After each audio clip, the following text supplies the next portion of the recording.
असा निर्णयानंतर कुणबी प्रमाणपत्र वाटपाला जरा गती मिळाली नव्हती. या अनुषंगाने राज्य सरकारने विभागीय आयुक्त संभाजीनगर यांच्या अध्यक्षतेखाली एक समिती कार्यपद्धती निश्चित करण्याची साठी एक समिती स्थापन केली.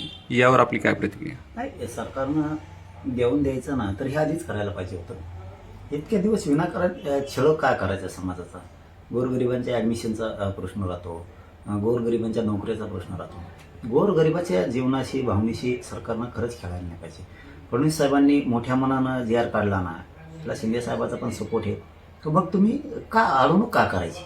जर मराठवाड्यातला मराठा हा कुणबी आहे आणि त्या हैदराबाद गॅझेटियरचा जी आर जर तुम्ही काढलाय तर अडवणूक कशामुळं गोरगरिबांची करायची? इतक्या दिवस कशामुळं लावायची? मग त्याला मला वाटलं चला निवडणुकीचा काळ आहे, झाला असेल त्यांच्याकडून. निवडणुकी मागं पुढं होत असतं. 70-80 वर्ष नव्हतंच आपल्याला, तर आणखीन 1 वर्षभर नाही मिळालं तर काय हरकत नाही, दमादमाने आपण घेऊ. मग तुम्ही कार्यपद्धती आता 6 महिन्यांना नियुक्त करायला. आणि सगळ्यात महत्त्वाचं म्हणजे काय असतं माहिती आहे का? मंत्रिमंडळाच्या उपसमितीचे जे अध्यक्ष विखे पाटील साहेब यांच्यावरती मराठा समाजानं कधी न टाकलेला विश्वास आता प्रचंड टाकलाय. हा मराठा समाज एक तर राजकीय नेत्यांवरती कधीच विश्वास टाकत नाही. मग आम्ही सगळ्या समाजानं विखे पाटील साहेबांवरती विश्वास टाकला की त्यांनी जी आर काढला, मराठवाड्यातला मराठा 100% आरक्षणात जाणार. तर मग हा जे विश्वास टाकला ना, तर हा विश्वासाचे गैरविश्वास विखे पाटील साहेबांनी होऊ देऊ नये ही आमची प्रामाणिक इच्छा आहे. त्याला नाईलाज आहे. मग मला सरकार गरजेचं नाही, मला मंत्री गरजेचं नाहीत, मला माझा समाज गरजेचा आहे. मी ऐकायचा तोवर ऐकत, आणि तुम्ही जर हमेशाच असं करत राहिले, जाणून बुजून प्रमाणपत्र देत नाहीत. आता उदाहरणार्थ सांगायचं जर ठरलं तर ज्या शिंदे साहेबांनी समित्या शोधलेल्या ज्येष्ठ शिंदे साहेबाच्या समितीनं, त्याचे कुणबी प्रमाणपत्र दिले जाते. ज्यांचे कुणबी प्रमाणपत्र दिले त्यांचे व्हॅलिडिटी दिल्या जात नाही. का बरं? नोंदी सापडलेल्या असून दिल्या जात नाही? अधिकारी मोठे झालेत का सरकारपेक्षा? जाणून बुजून का अडवणूक केली जाते? गरिबांचे किती हाल आहेत, नोकरीसाठी रोखून धरलं जातं. आणि आता 7 गॅझेटियरचा मराठवाड्याचा हैदराबाद गॅझेटियरचा जी आर निघाला, त्या जी आरनुसार अर्ज केले. स्थानिक चौकशी अहवाल आहे तुमचा, त्या अहवालानुसार लोकांनी कुणबी प्रमाणपत्राला अर्ज केले. मग जर जी आरनुसार अर्ज केले, स्थानिक चौकशी अहवालानुसार जर अर्ज केले, तर प्रमाणपत्र लगेच द्यायला काय हरकत आहे? अधिकारी का त्याच्या मनाने देतोय का? जी आरनुसार देतोय, स्थानिक चौकशी अहवालानुसार देतोय.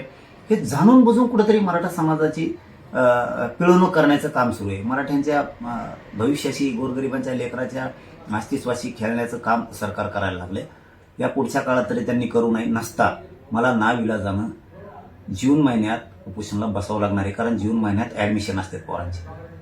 सरकार विनाकारण जर वाटोळ करणार असलं तर मी ऐकणार नाही. आणि तिथून पुढे सांगतो, एकाही मंत्र्याचं ऐकून सुद्धा घेणार नाही.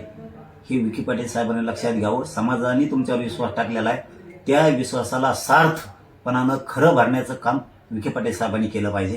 कारण समाज कधीच विश्वास टाकत नाही. इतका विश्वास विखे पाटील साहेबांवरती लोकांनी टाकला की लोकांना वाटतं विखे पाटील साहेब मराठ्यांना नक्की गरिबांना न्याय देणार. या शब्द खोटा ठरू देऊ नये विखे पाटील साहेबांनी. आमची ही प्रामाणिक त्यांच्याकडून अपेक्षा आहे. नसता तुम्ही जर हे कामं केले नाही, पहिलं काम सांगतो, तुम्ही जर हैदराबादचा जी आर काढला त्यानुसार मराठवाड्यातल्या सगळ्या मराठ्यांना जर कुणबी प्रमाणपत्र दिले नाही तर मला उपोषण करावं लागणार आहे. दुसरी मागणी सांगतो, शिंदे समितीला मुदतवाढ दिली. शिंदे समितीनं नोंदी शोधणं तातडीनं गरजेचं आहे. पुन्हा एकदा नोंदी शोधणं गरजेचं आहे. बलिदान गेलेल्या कुटुंबाला नोकरी आणि त्यांची आर्थिक मदत देणं गरजेचं आहे. त्यांचे MIDCचे आणि महावितरणचे जे आर काढत राहिलेत नोकरीसाठी बलिदान गेलेल्या कुटुंबाचे, तेही तातडीनं करणं गरजेचं आहे. सगळ्या केसेस मागं घेऊ म्हणलेले तुम्ही, आणखीन केसेस मागं घेतलेले नाही आहेत.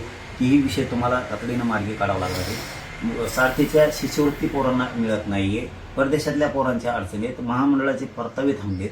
ह्या गोष्टी तुम्हाला तातडीनं करून घ्याव्या लागणार आहेत. आणि विशेष म्हणून सांगतो विखे पाटील साहेबांना आणि फडणवीस साहेबांना, तुम्ही जर आता ठरवलंयच की मराठ्यांचा हक्काचं आहे ते द्यायचं, तर विखे पाटील साहेब तुम्ही सातारा संस्थांचा गॅझेटियरचा जी आर कधी काढणार? किती दिवस थांबायचा? मी 6 महिने झालं थांबतोय. हे बघा, माझी सहनशीलता संपू देऊ नका. मी मोठ्या मनानं आणि माझ्या मराठा समाजानं मोठ्या मनानं तुमच्यावरती विश्वास टाकलाय. मग जर ह्या गोरगरिबांनी तुम्हाला सत्तेवर बसवलंय मराठ्यांनी, आणि तुम्ही कोणाचं तरी मराठ्यांच्या विरोधकाचं ऐकून तुम्ही मराठ्यांना आरक्षण नाही देणार, म्हणजे सत्तेवर बसवणार मराठा, गरीब मराठा तुम्हाला, तुम्ही आनंद सुखी समाधानी राहणार गरीब मराठ्यांच्या जीवावरती, सत्ता भोगणार गरीब मराठ्यांच्या मतावरती आणि तुम्ही ऐकणार मराठ्यांच्या आरक्षणाला विरोध करणारच. ही कोणती दुटोपी भूमिका आहे? म्हणजे मराठा कधीही भाजपकडे नव्हता, तो झाला. तुम्हाला मराठा एका झटक्यास तुटून भाजपपासून, हे होऊ देऊ नका. आणि जी मराठा समाजात विखे पाटील साहेबांची प्रतिमा झाली ना, ती विखे पाटील साहेब तुम्ही खराब होऊ देऊ नका. भले तुम्हाला समाजासाठी जे काय पणाला लावायची वेळ येईल ते लावा. हे विखे पाटील साहेबाला आमचं प्रामाणिकपणानं मराठा समाजाची तळतळ आणि वेदना तुमच्यापर्यंत पोहोचायला लागलो आम्ही. विखे पाटील साहेब तुम्हाला जे पणाला लावायची वेळ येईल ते समाजासाठी लावा. समाज तुम्हाला कधी कमी पडू देणार नाही. पण तुम्ही सरकारची भूमिका बजावताल, मराठा समाजाची बजावताल आणि हातचा राखून काम करताल तर विखे पाटील साहेब तुम्ही 100% अडचणीत याला. आणि आमची इच्छा आहे मराठा समाजाचं तुम्ही काम करताय, हे मराठा समाज तुम्हाला कधी अडचणी येऊ देणार नाही. पण तुम्हाला सुद्धा मराठा समाजाला प्रमाणपत्र वाटायला सुरू करावं लागणार आहे. कारण जे आर काढलाय काय नुसतं कागदावर ठेवायचं, त्याची अंमलबजावणी ताबडतोब, त्याचे प्रमाणपत्र देणं. आता द्यायचं ठरवलं ना, फडणवीस साहेब असतील, शिंदे साहेब असतील, विशेष करून आपले विखे पाटील साहेब, द्यायचं ठरवलं म्हणल्यावर कशामुळे मागं पुढे बघताय तुम्ही? अधिकाऱ्यांना का आदेशित करत नाहीत? तुम्ही एक परिपत्रक काढलं पाहिजे. हैदराबाद गॅझेटियरच्या जे आरनुसार अर्ज आला त्या अधिकाऱ्यांनी ताबडतोब कुणबी प्रमाणपत्र द्यायचं. त्या परिपत्रकात उल्लेख केला पाहिजे की नसता संबंधित टाळाटाळ करणाऱ्या अधिकाऱ्यांवर फौजदारी गुन्हे दाखल होणार. मग हे सगळे ठेपेली. कारण जे आरचा अपमान करणं म्हणजे कायद्याचा अपमान करणं, म्हणजे सरकारचा सुद्धा अपमान करणं. त्या अधिकाऱ्यांवरती फौजदारी गुन्हे दाखल होऊन त्याला निलंबित करणं गरजेचं आहे. ही एक परिपत्रक आणि हे आदेश, एक सूचना काढणं गरजेचं आहे. तेव्हा हे कुठेतरी ठेपेली. शिंदे समिती नोंदी शोधायच्या कामाला तातडीनं लावणं हे सुद्धा गरजेचं आहे. पहिले ते कोणत्या अधिकाऱ्याने का रोखल्या, हे एक परिपत्रक निघणं खूप गरजेचं आहे की कोणचंही काम आता रोखायचं नाही.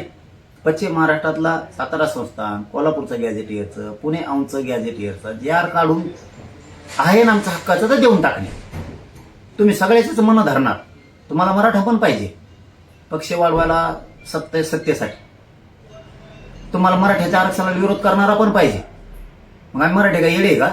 मराठा तुटून बरं का, भाजपाला सत्तेवर बसवणारा एकमेव समाज असून तो मराठा. मराठा तुटू शकतो, हे कधीच भाजपाकडे जात नाही. तुम्हाला जर याची परिस्थिती घ्यायची असेल तर माझ्या नदी लागू नका. तुम्हाला 2029ला हेच मराठी पाडून टाकतील. हे पण तुम्ही कधी विसरू नका. कारण इथं शेवटी आमचं अस्तित्व महत्वाचं आहे, आमचे लेकरं बाळ महत्वाचे आहेत. भाजपचं सुद्धा मराठ्याच्या लेकराचं कल्याण होणार आहे. काँग्रेस, राष्ट्रवादी, शिवसेनेच्या मराठ्याचं कल्याण होणार आहे. शेतकरी मराठ्यांचं कल्याण होणार आहे. व्यावसायिक मराठ्यांचं कल्याण होणार आहे. उद्योगच्या व्यवसायातल्या असणाऱ्या मराठ्यांचं, व्यापाऱ्या मराठ्यांचं कल्याण होणार आहे. याच्यात नोकऱ्या करणाऱ्या मराठ्यांचं कल्याण होणार आहे. याच्यात सगळ्यांचं कल्याण होणार आहे. त्याच्यामुळं हे मराठे पक्षाला सुद्धा सोडणार नाही. तुम्हाला याचे दुष्परिणाम 2029ला भोगावं लागतील हे मी तुम्हाला जाहीरपणाने सांगतो. तुम्ही जर या मागण्या आता तातडीनं परत म्हणता आम्हाला वेळच दिला नाही, तुम्हाला आता फेब्रुवारी, मार्च, एप्रिल, मे इतके महिने वेळ आहे. मी जूनला उपोषण सुरू करणार आहे. ते एकाही मंत्र्याला जवळ येऊ देणार नाही. आणि वेळ पडली तर हेच मराठी उपोषण करता करता मुंबईला सुद्धा येऊ शकते. पुन्हा सांगू नका की आता खूप वाईट परिस्थिती निर्माण झाली, बोलू सुद्धा देणार नाही एकाला सुद्धा. विखे पाटील साहेब, समाजाची तुमच्या डोक्यावरती जो हात आहे, समाजाने जे तुम्हाला आशीर्वाद दिलाय, समाज द्या तुमच्या पाठीशी ठामपणाने उभा आहे. म्हणजे विश्वास आहे की विखे पाटील साहेब मराठ्यांना आरक्षण देणार, याला तुम्ही खरे भरा. नसता मराठा समाज तुमच्या सगळ्या सरकारच्या विरोधात आहे.